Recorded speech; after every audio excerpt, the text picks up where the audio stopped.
God does not want your money. What does God want? Give to Caesar what belongs to Caesar and give to God what belongs to God was never about money, has never been, will never be. So Jesus is trapped, or so they think, by two groups of people, and they are questioning him. These groups are the Pharisees, who hated Rome and Roman rule, and the Herodians, who supported Rome and they supported Roman rule. They had decided to team up to kill him, and they asked him a question: is it lawful to pay taxes to Caesar? This question was designed to destroy Jesus. If he said yes, the Jewish crowd would turn against him for supporting Rome, who was their oppressor, and for also acknowledging the false king. If he said no, the Herodians would turn against him. They would arrest him immediately and charge him for treason. But Jesus decides to flip the table on them and turn the whole matter and make it not about money. And so he asked for a coin, textual fact. He asked for a denarius. This was a specific coin that was used to pay poll tax. Now, historically, by producing the coin, his accusers immediately admitted that they were already carrying Caesar's money in their pockets, which was technically considered unclean and idolatrous because they were in the temple precincts. Now, this is the key. The coin did not just have a face, it had words on it also. The inscription on Tiberius Caesar's coin, it read, Tiberius Caesar, son of the divine Augustus. It literally claimed that Caesar was the son of a god. Now, to a faithful Jew, this coin was a blasphemous idol. So the Pharisees and the Herodians, having this coin in their pockets within the temple of God, was an idolatrous act.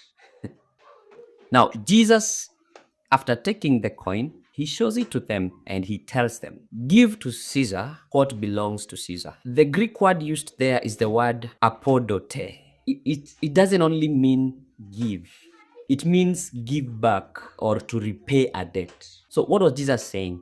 Jesus was telling them, this coin belongs to Caesar. And how do we know? Because it has his image. It has its idol. It has its face on it. And so it is his property. So give it back to him. But Jesus did not stop there. He also said, and give to God what belongs to God. This has been used to manipulate Christians. It has been used to manipulate you and me, to thinking that that which belongs to God is our money. I want to flip the coin today. Literally.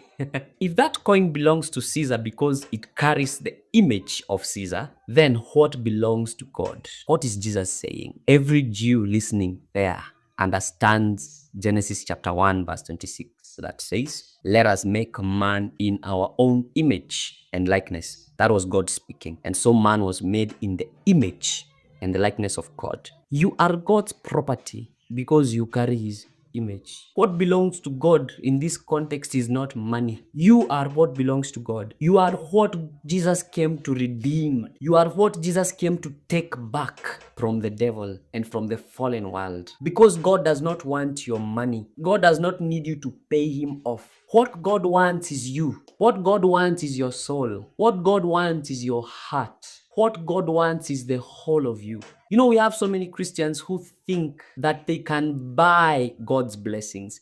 They think that they can buy a relationship with God. We have Christians who take money to the church with the intention of getting that which only God can give. You're giving in church because you want God to bless you. That is trying to buy God's blessing. And God does not want your filthy money. He does not want it. How will God use money? What will he use it for? Does God need money? God does not need money. So if the reason you give in church, or the reason you're made to give in church, is so that you can receive something in return, I want you to know today that God is not transactional. What God desires is not your filthy mammon. What God desires is you. What God desires is your heart. You are what God wants. So stop trying to pay off God and just give him you.